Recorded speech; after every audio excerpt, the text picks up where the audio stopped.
Chef Katie, take it away. All right, thanks, Heather. Thank you guys for all for coming. I want to give a special shout out to oh, excuse me, all my family and friends that are here. It's so special to have you.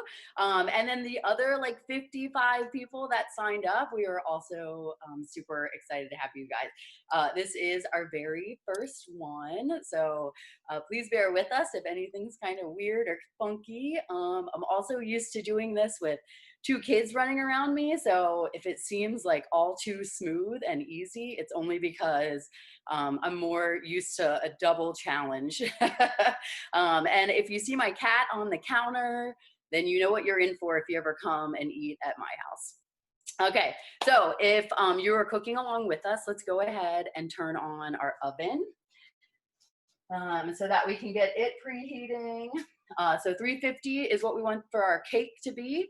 And I'm also recommending at this point that you pull your chicken out of the refrigerator so that it can start warming up a little bit. Hopefully you guys had a chance to read the chicken recipe where it gave the kind of chef tip that if you let your chicken get a little bit warmer on the counter before you start cooking it, that it'll brown a little easier, it'll cook a little bit faster. So go ahead and pull that out of the fridge. I have mine here just on a little plate that I'm just gonna set to the side. And now we're gonna make the cake. All right, so I designed this cake because I had a lot of blueberries from going blueberry picking with my family. And I have always really loved the combination of blueberries and corn, whether it's cornmeal or fresh corn. So I came up with this healthy dessert for the gold ring world based on my personal preferences. I also am super excited to show you guys one of my favorite cooking hacks. So as I was collecting all of my ingredients, which we chefs always recommend you get everything that you need for your recipe pulled out of your refrigerator, pantry, whether it's just ingredients, spices, measuring cups, equipment. It's so much easier when you have everything just right in front of you instead of having to be moving like all over your kitchen. So as I was collecting my ingredients, I realized that I actually don't have the milk that my recipe calls for. And so my favorite thing to do is actually take a little bit of yogurt and just add water to it. And voila, you have a great substitute for 1% milk. So I'm just gonna well, actually, you know what, let me backtrack a little bit. I want us to measure our dry ingredients first. So I just have this medium-sized bowl, and I'm gonna try to tilt this down a little bit for you guys, and we're gonna measure all of our stuff. So our first one is a half a cup of flour. And notice I do this like scoop and then just a shake. So that's your best way to measure flours. I've got my cornmeal from my favorite local bread company here around town called Bellegarde. They grind their own cornmeal too.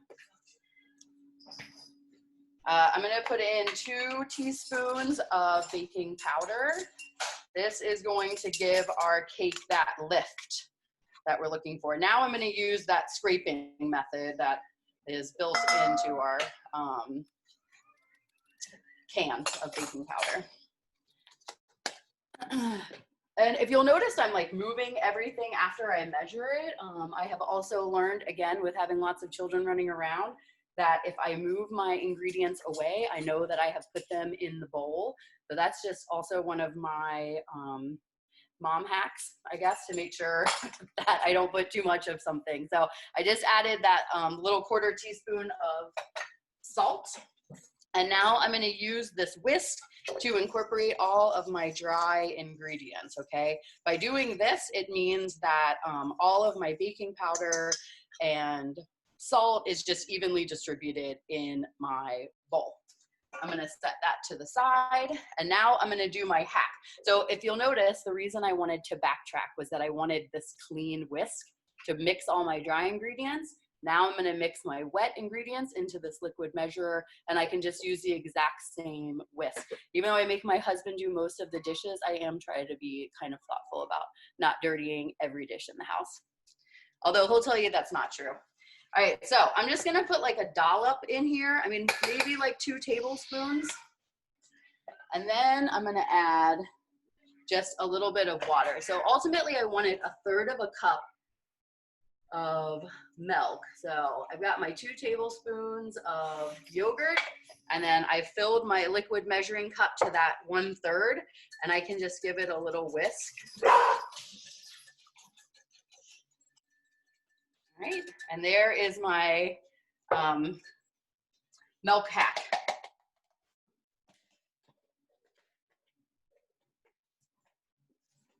Okay, also in this one, I am gonna add 1/4 of a cup of sugar.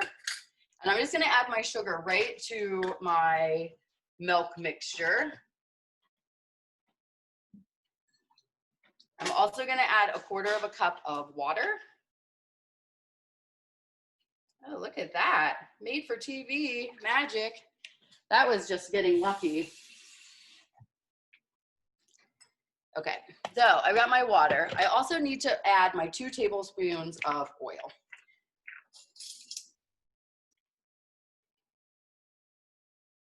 Now, if you'd rather use coconut oil, that's fine. I just have regular old canola oil.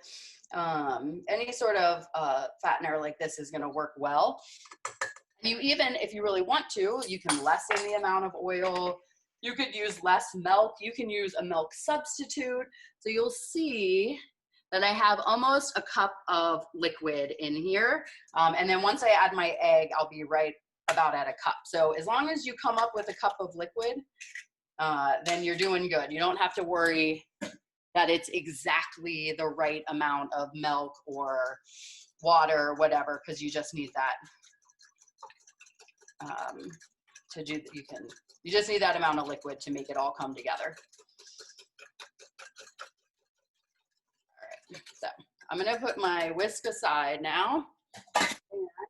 And, again, in the magic of television, I've got my 1.5 tablespoons of butter and my 2 tablespoons of brown sugar that I'm gonna add right into this family heirloom cast iron skillet. And I'm gonna put it on about medium heat.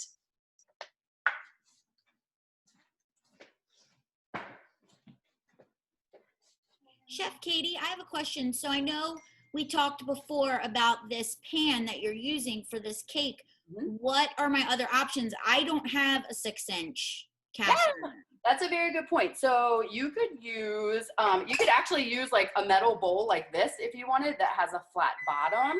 You can use a loaf pan. You can use muffin tins. You would just want to use like a saute pan to melt your butter and get your sugar going. And you can pour that into the bottom of the pan. And then I would just sprinkle the blueberries on top. At that point would probably be the easiest way to substitute that. Okay, awesome, thanks. Yep. You also can very easily double this recipe and use a larger skillet that is probably a little more common, like an 8 or 9-inch skillet, and just have more, to have more of it. It freezes really well. I've made this cake a lot recently, and I have frozen some of it. It also lasts for a good bit of time in my refrigerator. All right, so I'm sorry, let me show you guys back here. So I just have, it's just, bubbling. I'm just dissolving that sugar, and I'm gonna add about 1 teaspoon of water.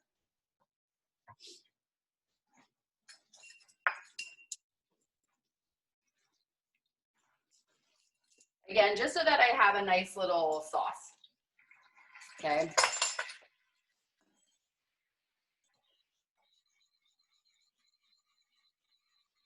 I'm gonna let that bubble up just a little bit. Let's see, can you guys see? See how I got those they're like, we call them fisheye bubbles in the restaurant world. But really all your goal is here is to dissolve your sugar. It doesn't have to be a caramel. It doesn't have to be soft ball, hard ball. You just want your, everything to be mixed together, basically. All right, now I've got my dry mix. I'm gonna add my liquid to my dry. I'm gonna use my spatula to get those last little bits out of there. And then I'm gonna mix this up well. I wanna make sure that there are no lumps. So it's always nice to have a cake or a dessert or something that you don't have to worry about over mixing, which means you can have your children or a less skilled cook in the house help you.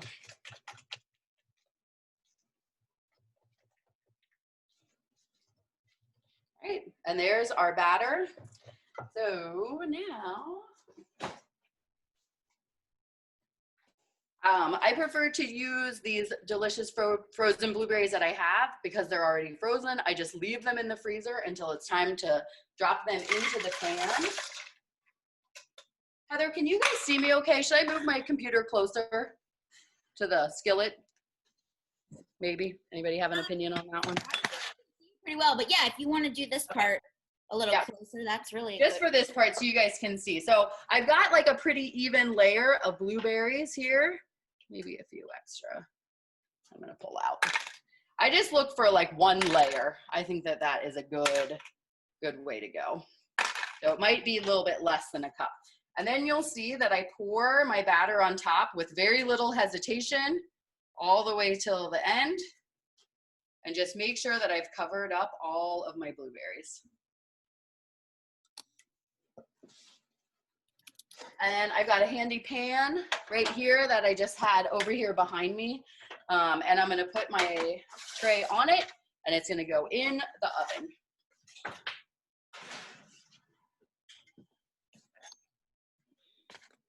All right, so I put the tray in the oven because every once in a while that like caramel sauce kind of bubbles over and you never want to have to clean that out of your oven. It makes a big mess. Do you need something? Okay, my husband's sitting here staring at me and I'm like, does he need something? But he doesn't, he's just watching because he's probably, you know, acts like he's never seen me do this before. Okay, cake's in. That was super easy, right? Next thing we're gonna make is our rice. Lovely pot with a lid, right? Now, we gave you guys a recipe for rice, but I have to be honest. I accidentally bought this par cooked rice at Trader Joe's. So I'm not gonna follow our recipe. I'm gonna follow the recipe on the back of this bag. So an old chef mentor of mine told me a long time ago that companies spend millions of dollars perfecting the recipe that they put on the back of their bag or box to go with their product. So I feel like whenever in doubt, just follow the recipe on the bag. They've tested it, they know what they're doing. So this one, I'm gonna boil 1 3/4 cup water before I add my rice. So I'm gonna measure that in a liquid measurer.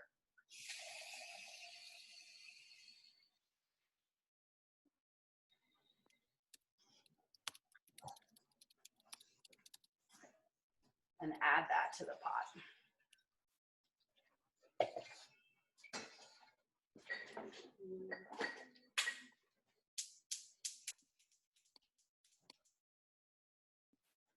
All right, so I'm gonna start this water on my highest burner till it comes to a boil. I'm gonna add my cup of rice that I've measured in a dry cup measure. And then I'm gonna move it to the burner that has the littlest eye.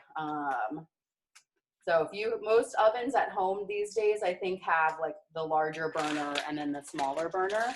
So I definitely recommend that you cook rice on the smaller burner. that, Chef Katie. Do you think you just have better heat control?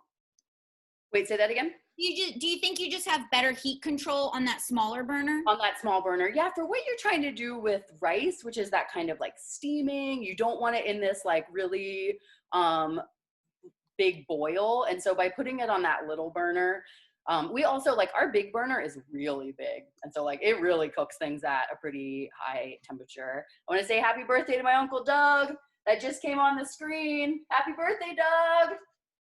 I am going to put a pinch of salt, just like the littlest bit of salt in there.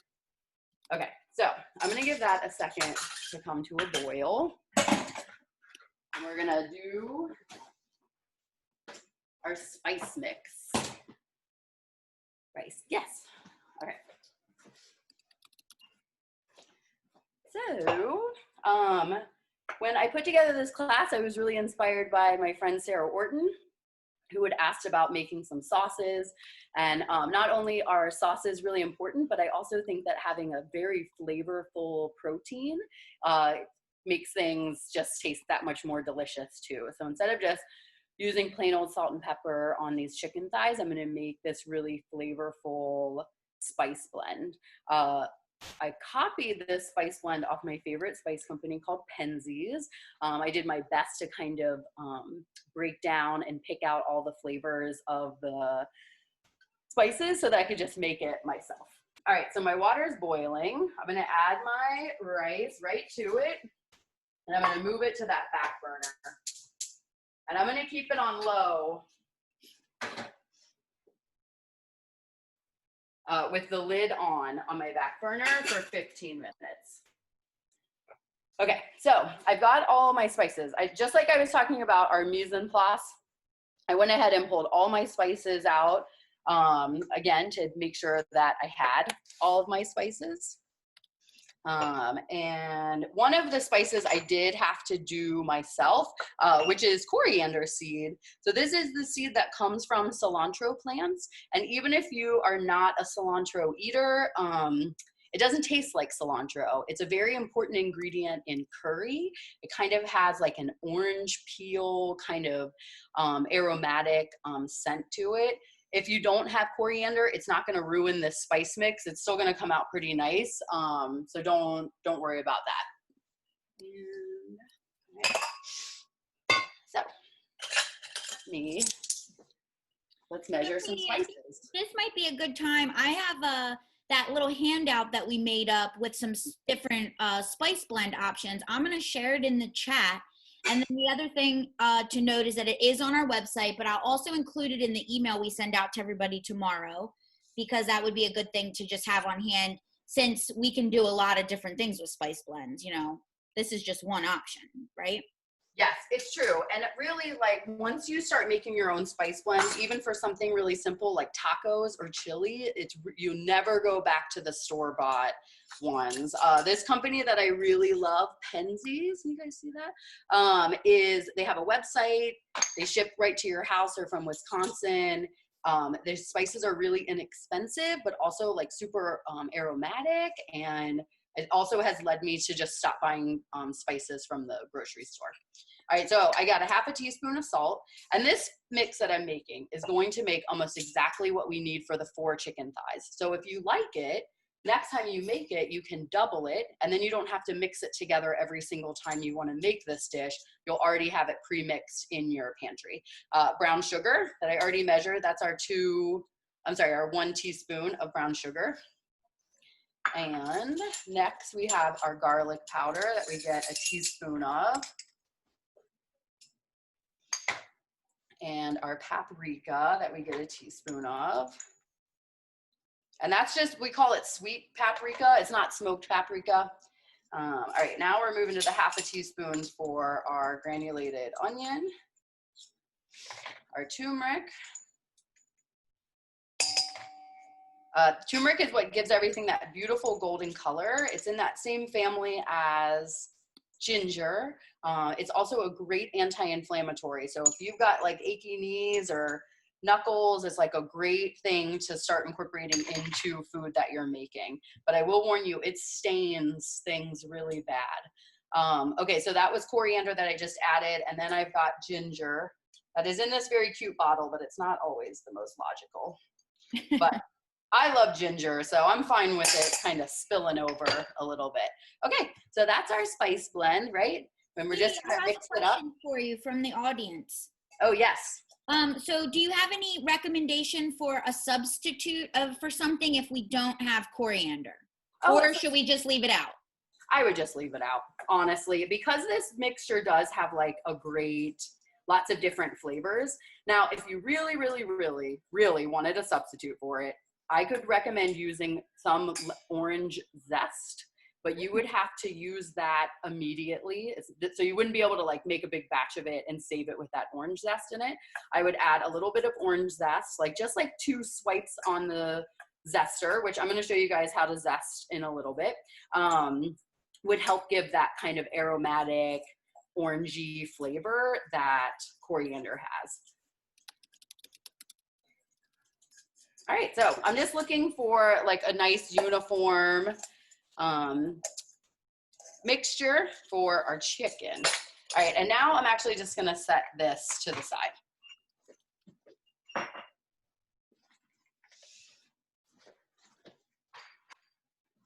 And okay, I'm gonna take a peek at my rice.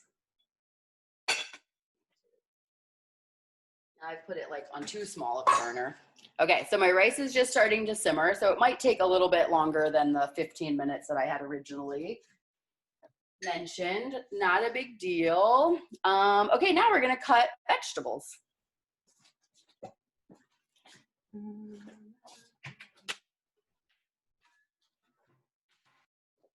Okay, so I do want to show you guys one thing that we do at Gold Ring that that I honestly do at home also.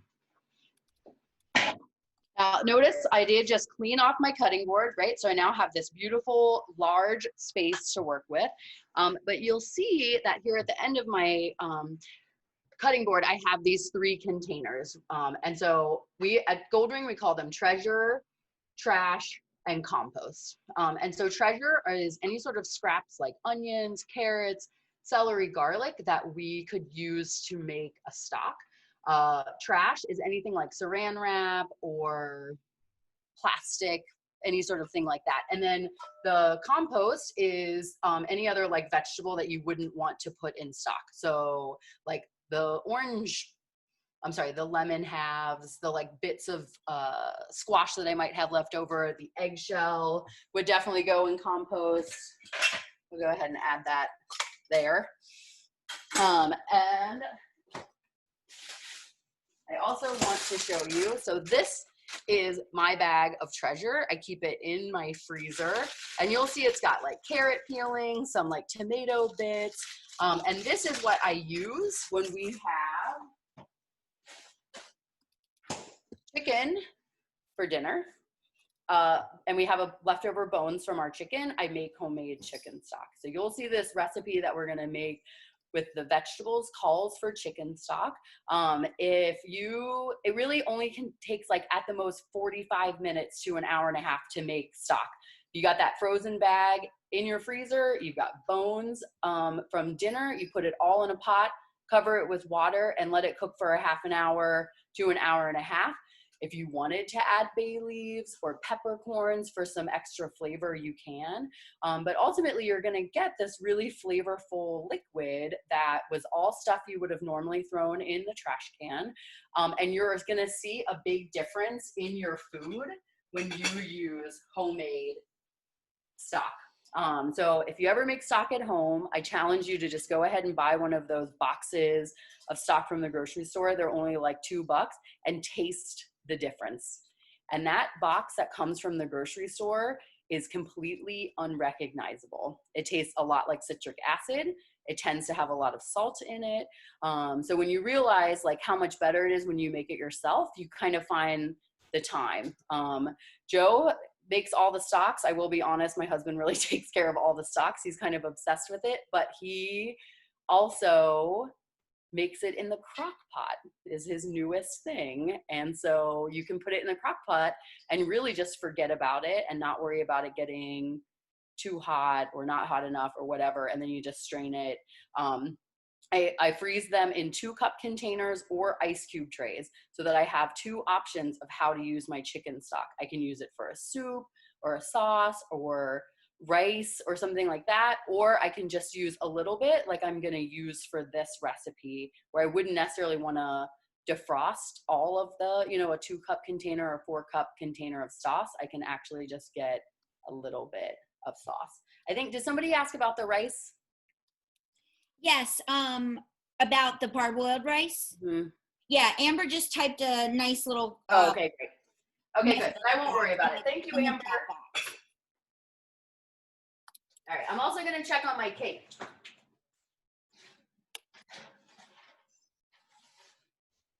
All right, so the cake has been in for about 10 minutes and I just rotated it. I just turned it a little bit so that we get some even browning. I've learned that my oven is questionable.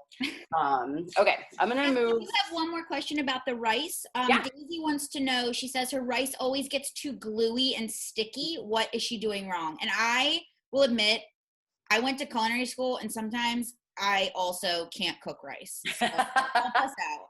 Rice is hard. Like it's not as easy as everyone makes it seem. I think that is a super honest answer, Heather. I think one trick too is just finding like the right rice, right? There's like some kind of junky rice out there that's not that great. I also think there's two like purposes for rice. Sometimes you want it to be a little bit sticky and have that extra starch to it, and that hold on a second.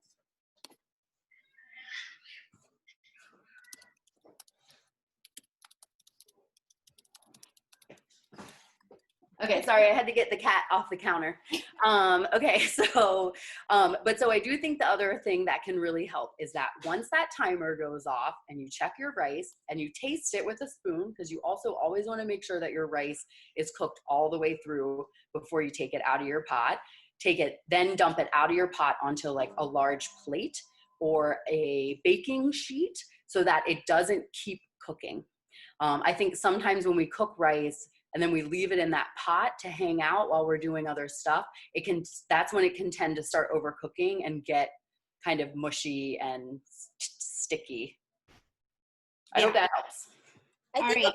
And you have another question, which is, what is your favorite brand of rice? Do you have a favorite brand? I know, it's funny. I was actually talking about my favorite brand of rice just the other day, and unfortunately it doesn't exist anymore. It was like this totally local group called Cajun Grain. So we do have this local rice that's called Jasmine rice, and it's like Louisiana rice, and it's a jasmine rice, but it's spelled Jazzmen, which I do think you can order online. I definitely recommend, if you can find a local rice, like if you don't live in New Orleans and you live someplace else, like search for them. Like there are places that make rice that is more flavorful and aromatic, and generally you can feel a little bit better like you're supporting a smaller family instead of like a large corporation. So that would be my tip. Other than that, I do kind of like that brand, I don't even know the name of it, but where it comes in like a plastic tub and has a screw top lid. I know what you're talking about. They tend to really only have white rices, but like if I need risotto rice or sushi rice, you kind of like white rice is pretty much your only option of what you're gonna find. So I do find that their product, there it is. Yeah, I was gonna say what Amber just wrote in the box. Yeah, Darcy's holding it up. I don't know if you can see hers. Maybe she can type in the name of it. Oh yeah, long grain rice though tends to get less sticky, is what Amber's saying in the chat box, which I agree with. That if you go with a long grain or medium grain, inherently it can be less sticky. I've also done the thing where I cook the rice more like pasta, where I actually boil it in a large quantity of water and then drain it off in a colander, and it does work. Yeah, and you definitely won't end up with sticky rice that way. So if you really struggle with rice, you could try that as another method. Yeah. Okay. Cool. All right. So now we're gonna do some cutting. So I'm gonna give you guys my cutting board here. Again, like I was saying about your mise en place, right? It's a French term that means everything in its place. So I have collected all of these ingredients from my refrigerator and my garden so that I know that I have everything ready. I also have like my butter out already and my olives with some juice. My stock is hiding around the corner. So let's do some cutting, and I've got a lot to talk about for that too. Great. This is my favorite knife. It's a Masono. That same chef mentor that gave me the advice about reading the recipe on the package gave me this beautiful knife. I love Japanese knives because it fits women's hands very nicely. A lot of German knives have much bigger handles, and I find that it's like you just don't get as good of a grip.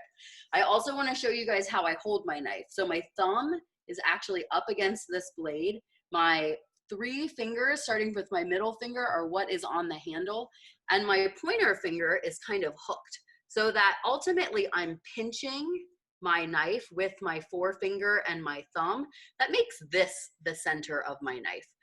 If you hold your knife all the way back here, you're gonna have a really hard time like cutting really starchy things like sweet potatoes or carrots, things that are a little bit harder. So by having your knife like this is gonna give you a lot more control. And then my other hand is in this claw-like position. All I can tell you is that one day it won't feel so awkward to hold your knife like this and your hand like this. So I just recommend you practice it. The recipe we gave you guys called for 1 medium onion, and I have here what I would consider a large onion. So I'm actually gonna cut this in half. But I'm gonna give you guys a little demonstration of both how to dice an onion and how to julienne an onion. So the paper that's on the onion, we are gonna put into the compost. That can make your stock bitter, but the rest of this onion, whatever bits and pieces we have, we're actually gonna hold on to for our stock. All right, you have your stem side of the onion and you have your root side, this little hairy side. The hairy side is what you want to keep intact. So I'm going to take the top off. All right, I'm going to peel that little bit of paper back, which I know seems neurotic, but I do it every time, and I'm going to save this for my stock. I now have a flat side so that my onion isn't like rolling all over the place. And I'm going to try to cut that onion as much in the center of the root as I can. I'm gonna check on my rice. Ooh, okay, that rice is looking good. I'm gonna turn the rice off and I'm gonna add my favorite secret ingredient, frozen peas. And I'm literally just gonna dump them on top. Okay, I got 5 minutes left on my cake, and I think when the 5 minutes is up, those peas will be nice and steamed. Easy way to sneak a bean into your food, another green vegetable. I've done nothing but literally dump some frozen peas on top of a pot of rice, and now anytime I eat that rice, whether it's tonight or as leftovers, I already have these green peas in it. Okay, so I'm gonna put one of these to the side. I'm gonna show you guys the dice first, okay? So now I'm gonna get that last little bit of paper off. Okay, there we go. Okay, now I like to say the onion gives you a guide. Hopefully you guys can see it, but there's these like lines, right, on the onion. I'm gonna follow the arc of the onion, but I'm gonna stop about a finger's width from this root. And you'll see I'm going all the way to the cutting board.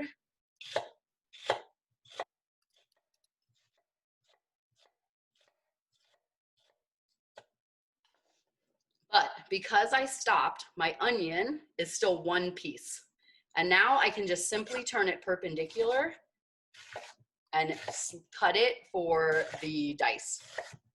And then the other great thing about stock is that now this piece I can know is gonna have another life, and I can just not worry about it. This little piece, like I didn't go back all the way enough, so I'm just gonna kind of go into it like that, and now it will be the same size. You don't wanna cut this anymore. Right now, you've got these really nice, like little cubes of onion that hopefully you guys can see from there. So what I'm gonna do is put this in a container, and I'm gonna save it for the next time I need onion.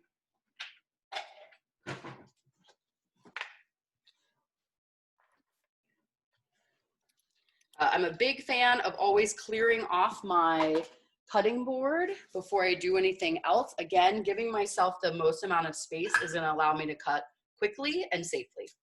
Okay, so for julienne, which is what you guys are doing for this recipe, I go ahead and take the hairy end off, and that's gonna go into stock. And again, this paper is gonna go into the compost.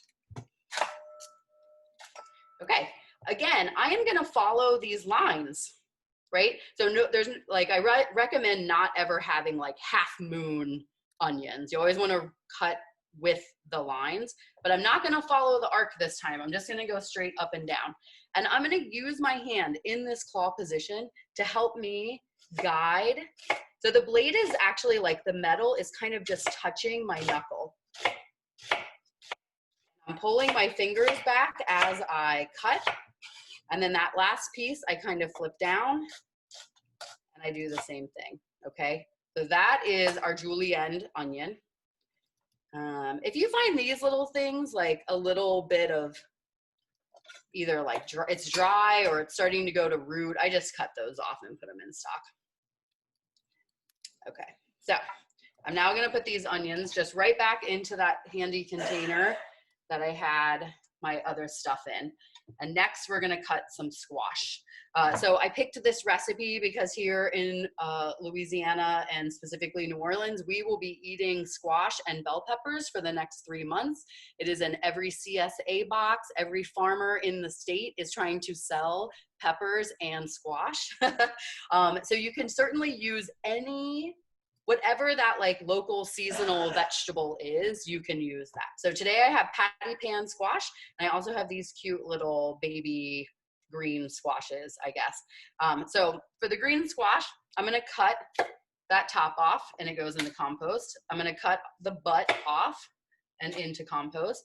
And then I'm actually just gonna cut this in half because again, I now have a flat side, right? I'm gonna cut it in half. And then now from my halves, I can make these really nice half moons. And it's a lot easier for my hands to like control this, you know, that's a manageable size of vegetable. This is especially important when doing things like carrots and sweet potatoes. It's so much easier just to cut them a little bit. All right, into this it goes. All right, and now with my patty pan squash, it's kind of the same. We're just gonna try to cut those little butts off. I'm gonna cut them in half and half again. Now for this one, you'll notice the tip of my knife does not leave my cutting board. Let's check that cake.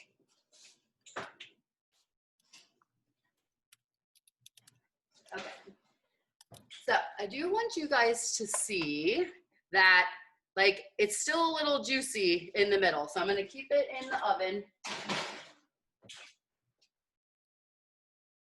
I'm gonna put another like 7 minutes on it. Okay, so again, tip of knife on the cutting board. I'm doing this kind of rocking motion.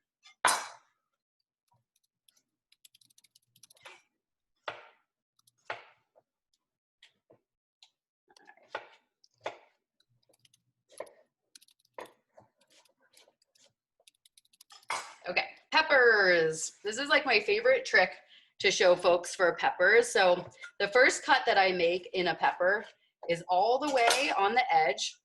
And now I get this little sneak preview of what's going on in my pepper. I can see the veins and I can also see the seeds. And that allows me to cut my pepper in around by actually cutting out those seeds and the stems. And then I go ahead and save that little bottom piece. Voila, look at that, easy peasy. Into compost it goes. I do have like a little bit of a vein here, but I'm not really that worried about it. Okay, so peppers, much easier to cut them with the skin on the cutting board. Again, the tip of my knife is down and I'm slicing. I would call these julienne as well. Julienne means matchstick, but not every vegetable cuts into an easy matchstick.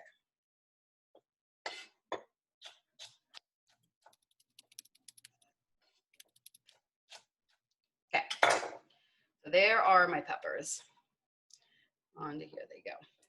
Now I want to show you guys, I have these olives that still have seeds in them, so I need to get those seeds out. And the easiest way to do that is a smash, right? So I press it down, and now that little olive seed comes right out, because we're just going to be chopping it up anyways.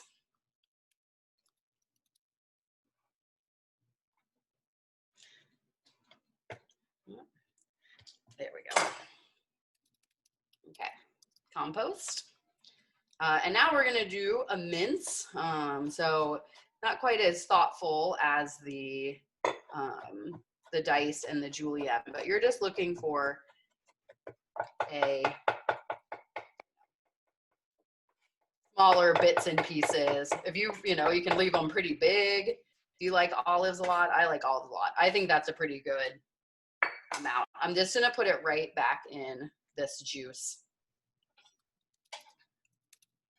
Okay. All right, olives. So the other thing we have here is our oregano. You can simply hold the top of the plant and kind of slide down and it just comes right off. And then I just do the same thing at the top. Okay. This goes into compost. Although you probably could put it into your stock if you really wanted to, but and then the same thing, we're just gonna mince this up a little bit. Now's that point where I hold my 2 fingers on the tip of my knife and I just pivot.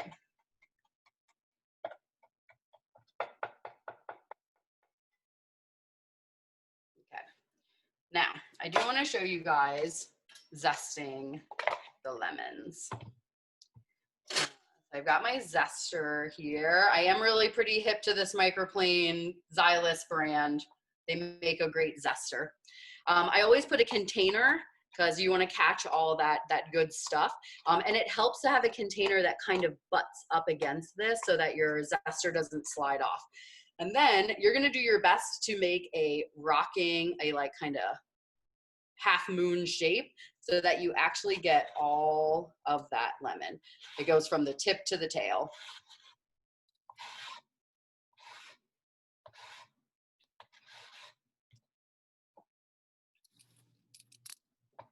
Using this zest just means that you are going to have a lot more lemony flavor in your dish without necessarily adding like a lot of acidity. Okay, and so there's our zest. We can set this over here with our olives. And actually, we're just going to juice right into it. So again, because I don't like cleaning everything, I don't use my citrus juicer. I just run it through my hands and you can catch whatever seeds are in there. Compost.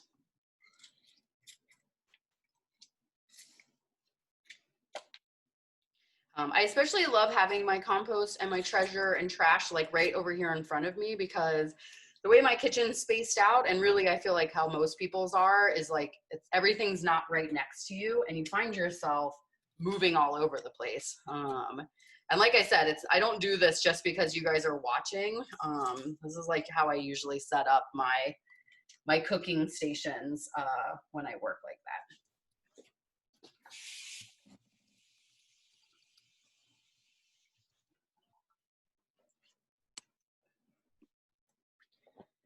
Okay, let's check our rice and see how it's doing. All right. So look, our peas are nice and green, and we're just gonna fluff it up. Oh, maybe I should have tasted it before I put the peas in. Oh yeah, that's good.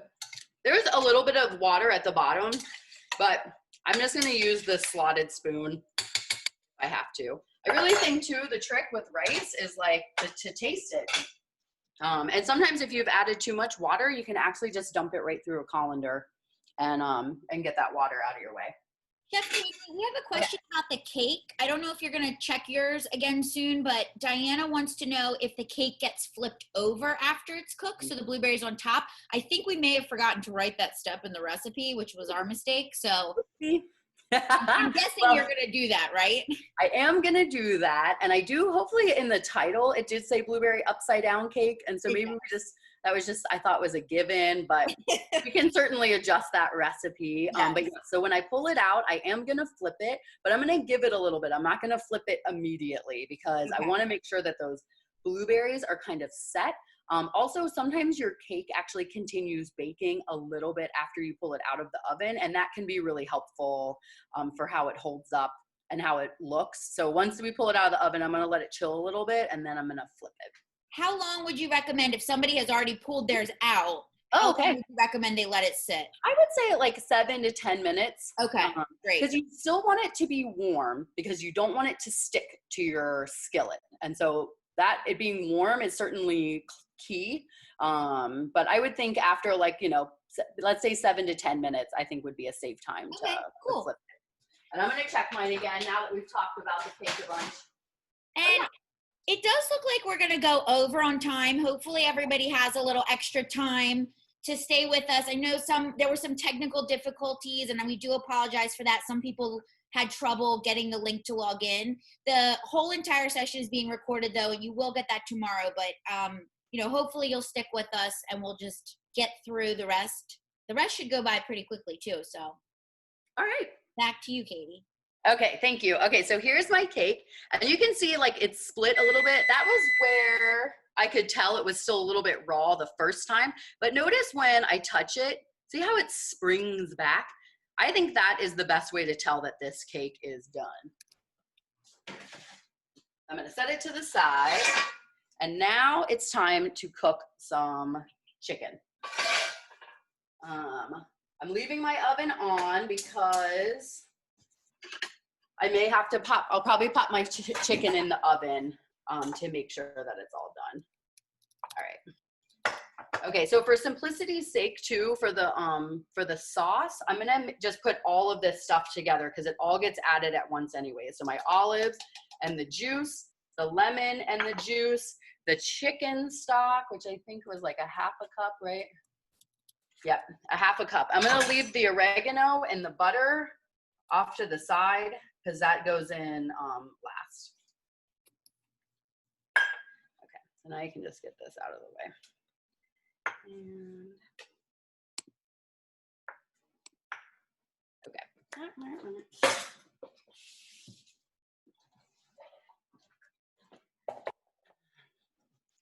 All right, so I have my pan preheating on like a medium-high heat back here. I've got my chicken here on the plate, and I'm gonna start sprinkling my sauce onto the chicken. Or I'm sorry, my seasoning. Now, if this is like a big batch of seasoning that you've made, you definitely wanna make sure that you either pull some of it out or just always make sure it's a clean hand that goes into it so that you don't get any chicken juices in there. All right, I got another uncle in the house. Maybe he's been here a while, but I just noticed him. Hi, Neil. All right, so I'm just doing the other side of the chicken so that we got a nice coating. There's no need to be shy about it. If you like stuff a little bit spicier, you could definitely add a little bit of cayenne pepper to this.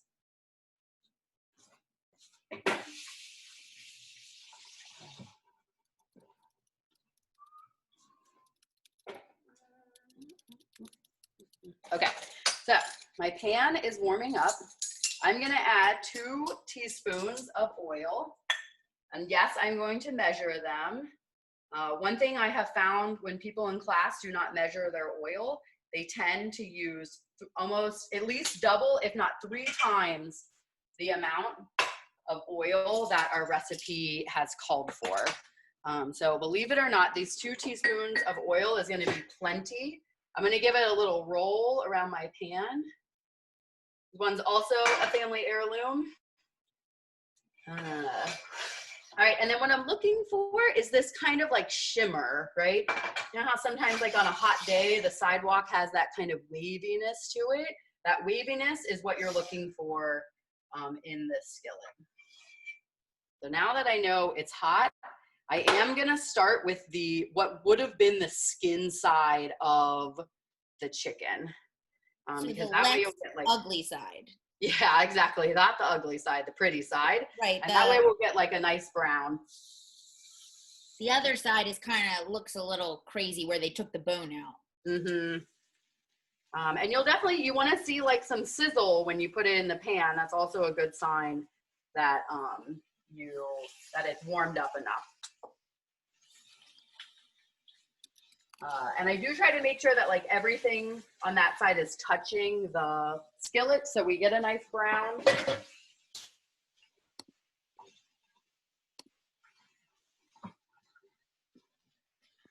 And I clean my space up again.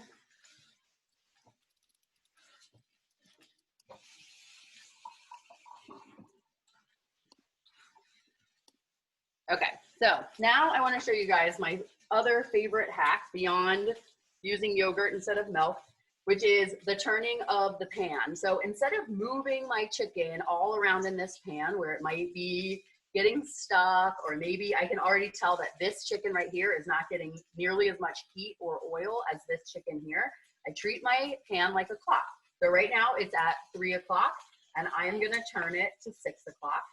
I'm gonna give it a few more minutes to cook at 6 o'clock. And then ultimately I'm gonna turn it to 9 and then 12, and then we'll flip. So that rotation helps with a lot of things. So like I just said, like it helps make sure that it doesn't stick. When you have meat like this that sticks and you want, we're gonna like get the bits off of the pan later. If it sticks, chances are that part of the pan is actually gonna end up scorching. It's gonna, those little places where it's stuck are gonna get like a really, really dark brown color. And so then when we try to get some more flavor out of the pan, it's actually gonna be really bitter. And you especially notice this when you're sauteing like diced pieces of chicken, right? That you put it in the pan and then you go to move it around and now there's like bits, it's all stuck and you're like trying to scrape up those brown pieces. So by turning it, you don't have to worry about so much of that futzing is what I like to call it. I like to tell people to not futz. All right, so I just turned it again. I'll show you guys how this is looking now. So I do still have it on a pretty high medium because I do really want to see some nice like brown coloring happening. My house, I don't know how your house tilts. My house tilts back here to the left, which is why this corner always tends to get the most oil. So sometimes I'll actually just kind of tip my pan up like this a little bit to try to share the love of that oil. But also in the rotating of the skillet is gonna help with that, that piece. So I just did my last rotation and I'm gonna take a little peek and see how brown it is. Oh, yeah. Mm-hmm. Katie, I might not have been listening when you said this, if you did say it. Did, is the reason for the turning so that you get a more even browning? Yep. Okay. And then with that even browning means that you're not moving your chicken all over the pan, right? So you're kind of compensating for what I call the like New Orleans lean, right? Everybody's house is sinking in one corner. Or it's just that your stove, it's sometimes really hard to get stoves like perfectly level, even in normal parts of the country, if that even exists anymore, normalcy. Okay, let's take a look at these. So see, that looks nice, right? And it's not too dark either. It just has like that nice, like beautiful brown color. Okay, so I'm gonna give it just a little bit longer on the stove top, and then I'm gonna pop it in the oven. So that also piece really helps as far as like your pan not getting too dark. So that, because when the chicken's done, we're gonna take it out of the pan, we're gonna let it rest, we're gonna slice it, and then we're gonna put it back in that pan to get all of those extra little bits, especially when you're cooking with lean meats like pork tenderloin or chicken without the skin on it. Getting it back in that pan where some of that fat has rendered off. It's like, we've already taken the skin away. We might as well make sure that we get every little bit of that delicious chicken fat back mixed into our dish. But allowing our chicken to rest is also going to really help them stay moist and tender. All right, so I'm just gonna give it one more turn and then I'm gonna pop it in the oven and then we're gonna do our saute of the vegetables. And maybe I'll flip the cake too. I'm gonna give the cake just a few more minutes and then I'll flip it. But you also don't wanna like burn yourself. Like you don't wanna come away from this upside down cake with like a sugar burn because you flipped it too soon, you know? So sometimes safety first is the name of the game. All right, so I just used that exact same 350 oven that I had my cake in, and I am going to set a timer because, again, I have children. I am not to be trusted. I once actually just left an entire pizza in the oven and turned it off and didn't find it till an hour later. A whole pizza. Like, how do you forget a whole pizza? Children. Okay, let's make some vegetables. All right, so I've now used up all my favorite cast iron skillets. So I'm going to use my other favorite skillet, my stainless steel all-clad that I got when I was 15 years old working at Williams-Sonoma. That's practically vintage at this point. I'm also going to do a medium-high heat. And then if I need to turn my heat down, I will. But I'm going to start with a good medium-high heat. We're also going to add just a teaspoon of oil. I'm still looking for that shimmery kind of look to it before I add my squash, which I realized I just dumped my peppers on top of. So I'm going to pick out my peppers now. I actually had a really nice plate to put these on, and then I just didn't. Oops. Okay. Or as I like to say, oopsie poopsie.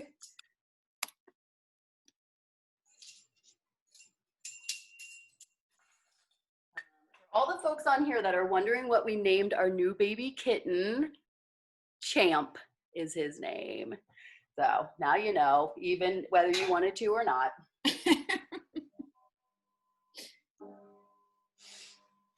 All right, I am going to take a sip of my cocktail that I have been neglecting while working hard for you guys. I knew I was going to go over my time, but you know, that happens. Heather talked a lot at the beginning, don't you think? That is true. That is true. I took up a lot of your time. Have other people who else mentioned that they're cooking? Because I only have like one screen. Yeah, is anybody else cooking? Anybody want to say hi?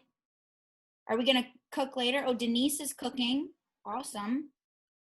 Oh, Darcy's showing her pan. I see that. Yeah, it's looking good. Looking good.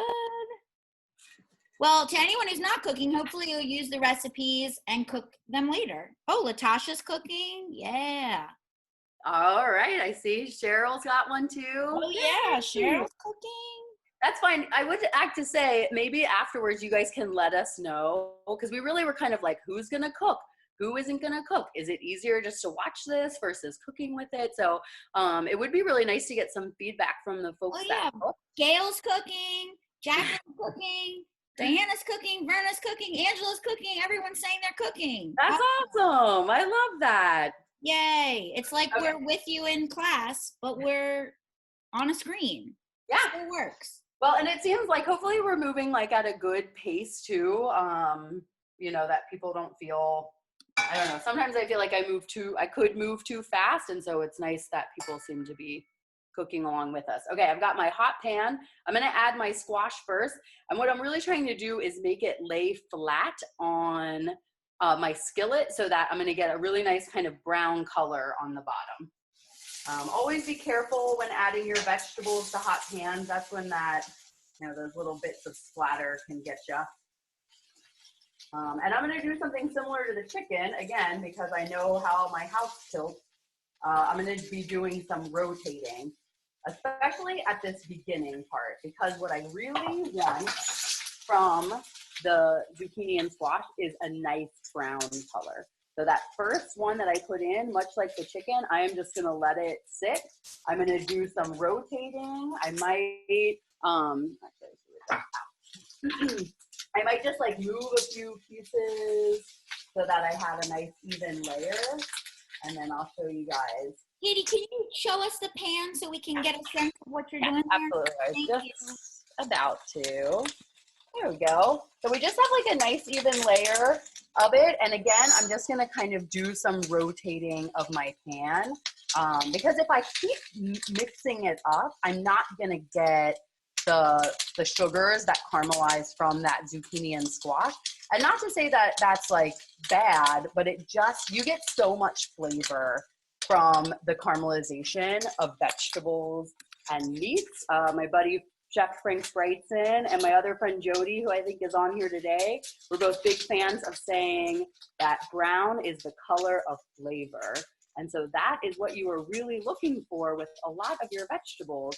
Brussels sprouts, cauliflower, squash, it all benefits from getting this caramelization.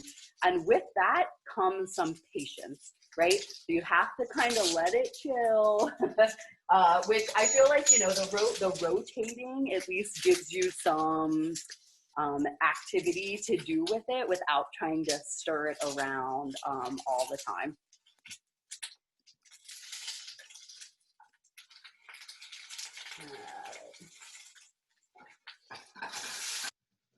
Now I'm just gonna give it a little, I gave it a little shake because I also just wanna make sure that it's not like thickened, okay?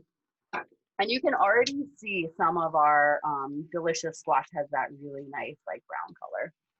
All right, I got 10 seconds on my chicken, so let's take a look-see.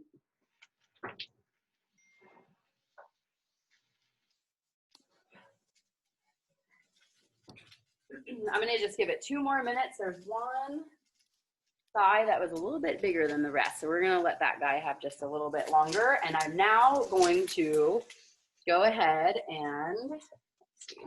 I do not like how messy this counter is.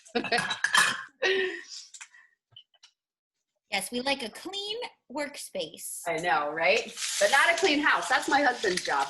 Okay, so now I'm gonna mix this up, okay? To get it, you see where I've got like some great brown sides, but I'm not gonna try to do it on both sides because that's like beyond neurotic. I can't, nobody's got time for that. Okay, so now I'm gonna add my onions. I'm gonna kind of break them up a little bit because they're a little, you know, stuck together from chopping. All right, and you know what decision I'm gonna make? I'm not gonna use all the onion because it just seems like a lot. So now you have 2 options of what you wanna do with this extra onion. You can throw it in your stock bag and just be done with it forever. Or you can put it in a plastic container or a Ziploc bag, and now you've got some cut onions to make something for dinner tomorrow. I find if I have leftover, like raw cut things in my fridge, I am so much more likely to actually cook with them because they're already chopped up and ready to go. I can save myself a lot of time that way. Okay, so we got this. I'm also gonna let it just kind of chill a little bit. This is like the more boring part of our cooking lesson. And actually in a second, I'm gonna flip the cake. So we'll try to add some excitement. So now this is the part where I am actually like mixing it up a little bit. But my goal after I mix it is that all of my vegetables are in a very nice, even layer on my saute pan, right? So I don't have them all pushed to one side. Every once in a while, you can kind of give it a shake so that they lay flat again. Again, we do some rotating. Okay, let me pull out my chicken.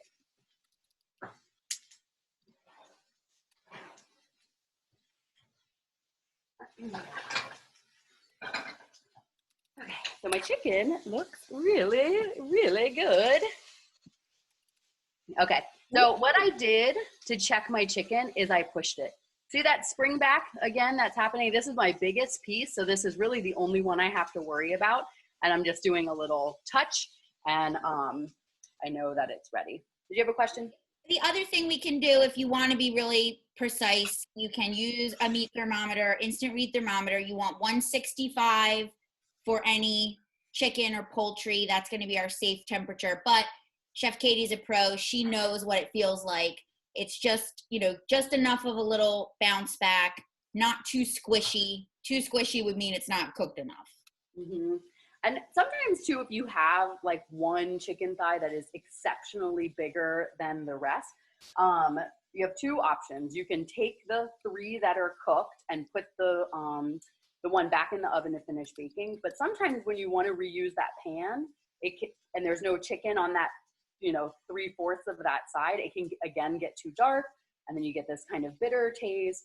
So what I would almost recommend is just if you have like a little tray, you know, from your toaster oven or a small baking tray, take that one big piece out, put it on the tray, and put that back in the oven for a few more minutes. Okay, so let's flip our cake here. So I've got a plate and a hot pad, and it's literally just gonna flip it over. And then we're gonna give it a little love by way of a butter knife. Or actually a cheese knife. I love these things. I have like 7 of them and I use them for everything, like not just cheese, but I'm gonna just kind of go in there, whoop, and see, it just pops right out. Yeah, look at that. Yummy. That looks so good, Katie. Can I come over? I know, you can. I'll put some out in a plastic container on my front porch for you. Oh, actually, you know what? I take that back. My neighbors that are babysitting my kids have already called dibs on all of this food. That seems like a fair trade to me. All right, so now I'm adding my bell peppers. I did make this recipe this morning, and I will vouch that the timing that we said for each vegetable almost worked out identically to what I was looking for. So rest assured those timings work well. And you can turn off your oven now. And again, I'm just looking for a really even layer. There's going to be some steaming that comes off that's going to help cook down the bell peppers and onions a little bit. We're definitely just looking for them to be a little bit softer. I personally like a little crunch still in my onion and my bell pepper, which is why I really started with the zucchini and squash first. I wanted to make sure that that is like truly cooked all the way through. And then I can add these 2 vegetables that you've got a little wiggle room based on your own personal preferences as far as like if you want to cook it until it's like super soft and down. Much like the chicken too, I'm really looking to make sure I don't get any really dark spots in my skillet, because ultimately I'm going to dump the vegetables out on a plate, and then we're going to make our pan sauce using the brown bits of caramelized vegetables that are going to be left in the pan and get all of that extra flavor. So you've got some dark pieces, again, you can get some bitterness. If that happens, don't worry. When you knock your vegetables out onto the plate and you think your pan is too dark, it is not the end of the world for you to lose that little bit of flavor that came from the vegetables. It would be worse to have a really bitter sauce. So I would recommend just using a brand new clean pan and just start with a clean pan. You just want to get it warm so that it has that same, you'll see when I add the liquid, it's going to like sizzle and steam a little bit. So you would just want to warm your pan up so that you get that kind of action.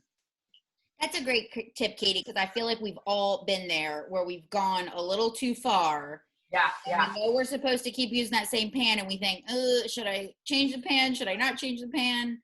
And I think you make the right call. It's a pain to have to clean another pan, but your food will taste better. Yeah, it will. And, you know, I will say sometimes if I've like browned a really nice piece of meat or something that I like just refuse to give up, something that's in the pan, I have gotten like a sponge, and you just get it a little bit wet, and then I just clean just that one little bit that has like the scorched part, because again, like the lopsidedness of my house and everybody's, it's never the whole pan that's scorched. It's just this one little corner that's going to ruin it for everything. So sometimes I have done that. And then also just to give the great tip that if you do have a scorched pan, or even at the end of just sauteing vegetables, I mean, hopefully you'll make a pan sauce from now on always with your own homemade stock. But if you put some water in that pan and put it back on the stove and let it come up to a little bit of a simmer, you can wipe it out like it's a nonstick pan, and you don't have to actually scrub away at those kind of cooked on pieces. Okay, now I'm gonna add my salt and You missed my great like chefy saute there. I want to make sure everybody got to see that. Okay, salt and black, and I picked white pepper. And then Heather convinced me that we should add a substitute into the recipe because not everybody has white pepper, but you can get it from Penzeys Spices. And I really like white pepper because it gives that little bit of heat without, there's just a difference. There's a difference between black pepper and white pepper. And like these kind of chilled vegetables, like you don't want, I personally prefer white pepper for them. But our substitute was a little bit of cayenne pepper instead, just like a pinch. So keep that in mind. And I think, you know, again, if you guys start making your own seasonings at home and stuff, you can really start experimenting with different types of pepper, whether it's white or black, or, you know, they certainly sell like pepper blends that you can use. All right, so I've mixed up my salt and pepper into this, and I'm just gonna put it onto this plate that I have. Now, I will admit, I have some dark bits here, right? So this half of my pan looks great. This one, not so much. And I'm gonna do that neurotic thing I just told you guys about. Great, we can see how it works. I was not planning on it, but I am gonna do it now, where I just get that little bit. So you just have to be careful you don't burn yourself during this part. Yeah, do be careful. This is true. Like I have chef hands, and so like that little bit of steam didn't really hurt me, but so I would say at that point, if you're at home and you have the time, let that pan cool down. Get your little wet sponge or wet paper towel, you can wipe it off, and then you just need to warm it back up again. Okay, so now I've got all this liquid that we mixed together. Chicken stock, lemon juice, lemon zest, olive juice, and it all goes in at once. Now I'm gonna use this. This is also much like the offset cheese. This is my favorite spoon that has like this little bit of a flat side on it, because now I can actually purposefully use it to get those bits off of the bottom of the pan. This, my friends, is called deglazing your pan. And once you really start practicing doing this, you'll find more and more opportunities to deglaze your pan and save those lovely things. I'm gonna pull my chicken out just so that it cools down a little bit faster. I mean, that looks nice, right? That turmeric, you know, also helps give it this really like kind of beautiful color that you don't always see like when we're cooking at home. That looks so good. I'm hungry. And chicken thighs are the best, in my opinion. Oh yeah, I agree. All right, so here you can see where now my broth, or you know, what I put in there is actually this kind of brown color, right? Because I've gotten all of these little bits off of the bottom of the pan. So I recommend that you reduce by half, and you can really let it kind of roll. You know, you don't have to do that like slowly or subtly in any way. It ultimately, the amount of liquid that I have given you guys makes a very nice glaze, I think, onto your vegetables. So if you are looking for something that is a little more saucy, I would just double the amount of liquids. So I would just do more chicken stock, more lemon juice, and then when you reduce it by half, you'll just have a lot more, obviously, liquid in your pan. And you could probably add a little bit more butter. Just don't tell Heather. So at Goldring, we certainly have some really strong standards as far as like the amount of fat that we put in food, and majorly the amount of salt that we put in food. So my personal belief is that there are sometimes exceptions to the rule, and that if you follow a really good lean low-fat diet, that every once in a while when you make these nice pan sauces, it's not the end of the world to maybe double up on that butter. Right, Heather? Yeah, I think the thing I like about this recipe is that, and I think we put this in the chef notes on the recipe, is that you're cooking it in a nice heart healthy fat, a heart healthy oil by using the olive oil or like a canola oil. But then we're just using that butter as a finishing. So we let the, we let the butter do good things by just giving us that nice little flavor and rich mouthfeel at the end, which is the perfect use for butter. We don't need to add it and waste it on the cooking process. We can, use our butter wisely. And it's similar to in the cake that I use just regular oil in the batter of the cake, but then that butter is what I put in with the blueberries and the brown sugar. And so you're actually going to taste more of that butter taste, whereas the canola oil in the cake just gives it some moisture and actually allows the cornmeal to be the star of the show. Yeah. So, and really it comes out like kind of like just like a sweetened cornbread, but with this blueberry upside down action to it. I cannot wait to try that. I have blueberries in my fridge. Can I use fresh, by the way? Yes, you absolutely can use fresh. I went blueberry picking with my family, and we picked 4 gallons of blueberries, which may have been extreme. And so I ended up freezing like 2.5 gallons of blueberries. And so that's why I'm using frozen. So frozen or fresh both work totally fine. Like I said, I would recommend keeping them frozen and right until you add them to the pan and pour the batter on top. Otherwise they start to like kind of leach out their liquid, and it makes the saucy a little funky. Like, I learned that one the hard way. Okay, our pan sauce is almost there. So what I'm actually going to do is cut our chicken.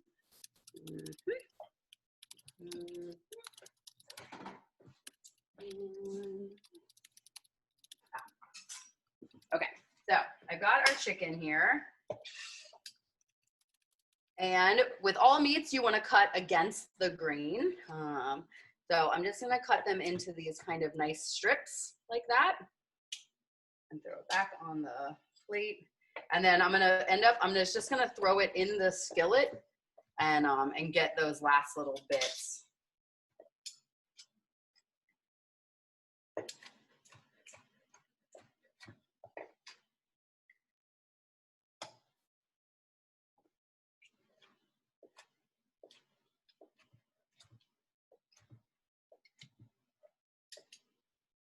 Okay, chicken's ready. It's all obviously looks nicely cooked through. And I am going to just add it right back into this pan. All right, so I just turned the sauce off, because when you add your butter, you don't want your sauce to be just like roaring hot. You obviously still need it to be hot, but it doesn't want to be that hot. That's when you see your butter break and you get this like oil slick. All right, so you guys see how now I've like nicely coated all of this chicken in this extra delicious seasoning mix. You don't want any of that to go to waste. Here is my sauce.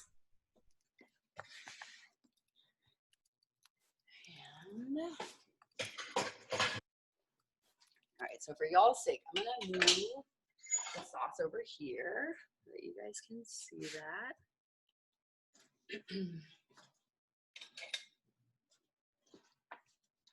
All right, so I'm gonna add my little bit of butter here.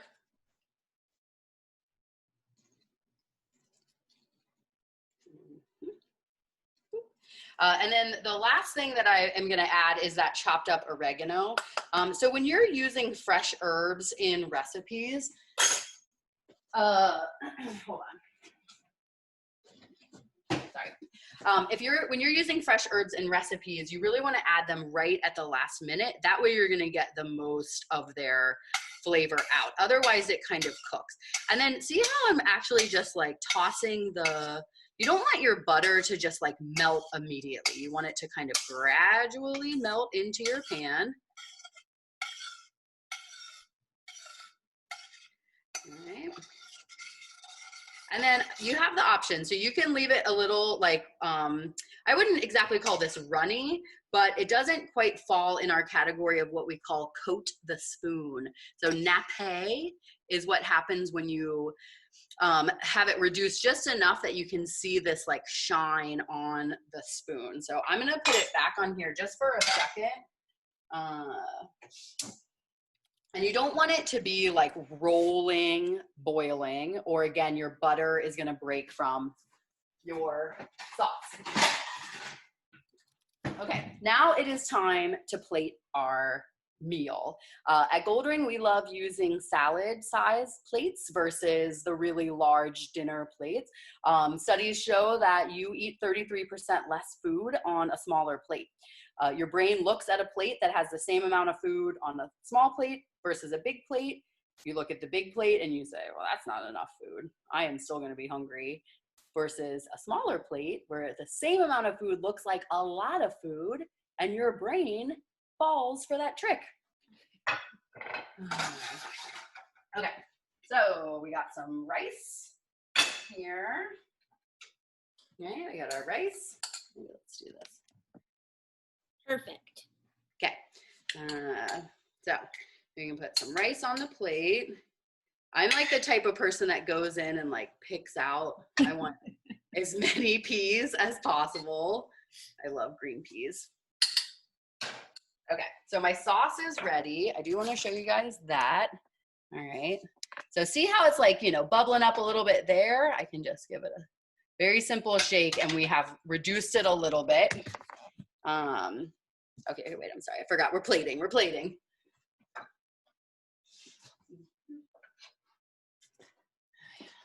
Okay, so I'm gonna put about the equivalent of one of those chicken thighs on here.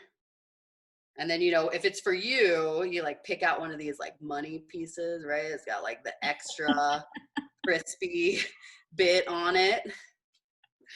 Oh boy. Usually it's just my children I pull this kind of trick on. They never get the best plate. Mommy always gets the best plate. Okay. And now I'm actually gonna just add my vegetables right back to this pan.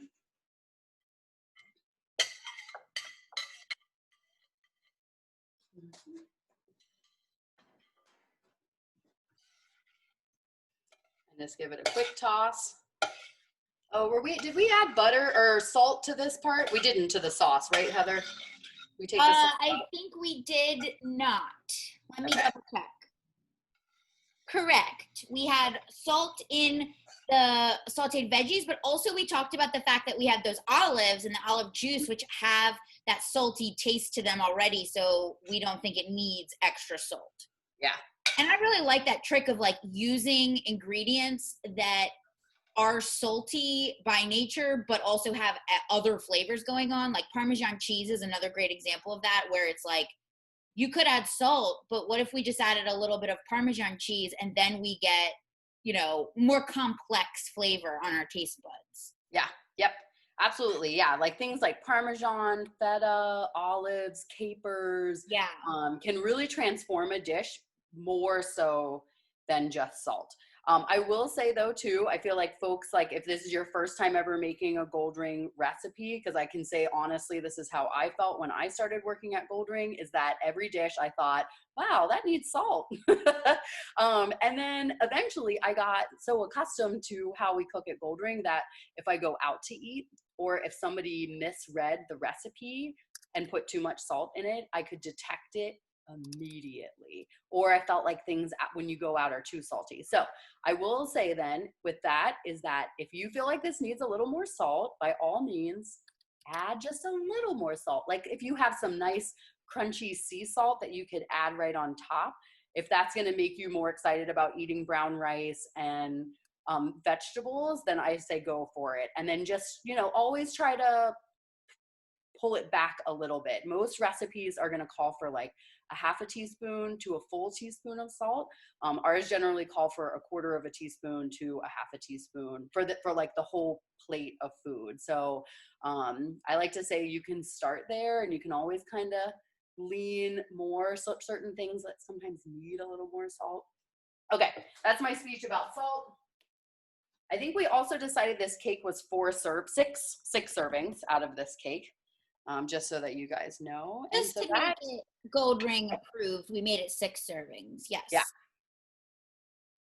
All right. We did it. Beautiful, Katie. Oh, thank you. I'm only a half an hour over. Yay. It's all good. This was our first time. I think everybody will hopefully give us a pass this time. Hopefully everybody enjoyed it. We got some really great comments. I didn't want to interrupt you earlier, but we have somebody from Barcelona on here. Oh, right. So they're not cooking because it's like the middle of the night, but isn't that exciting that that is really were able cool to have people outside of New Orleans as well as all of our New Orleans friends join us for these classes. I think that's so cool. Yay. Thank you everyone for all your wonderful comments. Everyone is saying such nice things. It's been great. Katie, you killed it as usual. Just as a reminder, if you don't already know, we are hosting another one of these. We have the next one scheduled for Saturday. It's going to be a Saturday morning, like lunchtime class, 11 to 12 on the 25th of July. Chef Matt is actually going to be leading that class. It's going to be a really fun plant-forward brunch. So we're going to have some delicious brunch kind of dishes for you.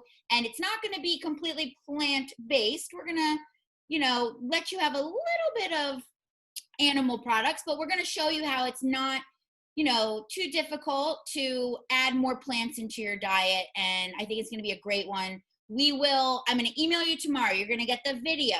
You're going to get the recipes again. You're going to get all the handouts. I'm going to remind you about the class. I'm probably also going to send you a survey because I really want to get people's feedback so that we can, you know, make these better as we go. This is our first one. You know, we want to make sure that we're doing a good job and giving you what you want to see. Oh my gosh, we have somebody in Ireland too. Ah, so exciting. And Detroit. Hi, Katie and Eleanor. Oh my gosh, we got people everywhere. This is great. So yes, I'll send everybody all of the information, but also just remember, follow us on Facebook. Keep an eye out on our website. You now are in our database, so you're in sort of like our newsletter database, so you will get notified whenever we have something new come about. So be on the lookout for your email. And again, I apologize for any technical difficulties we had earlier. Oh, Denise wants cocktail recommendations too. Don't worry. In our brunch class, you're going to get a nice cocktail. You're going to love it. But yeah, so hopefully y'all enjoyed it. Sorry we went over, but I think it was worth it. Yeah, roll wave. We got all our Tulane fans on here. That's exciting. Yay! So, thank you all. Thanks for coming. It was so nice to see all your happy faces. Good job. Yay! Thanks, Mom.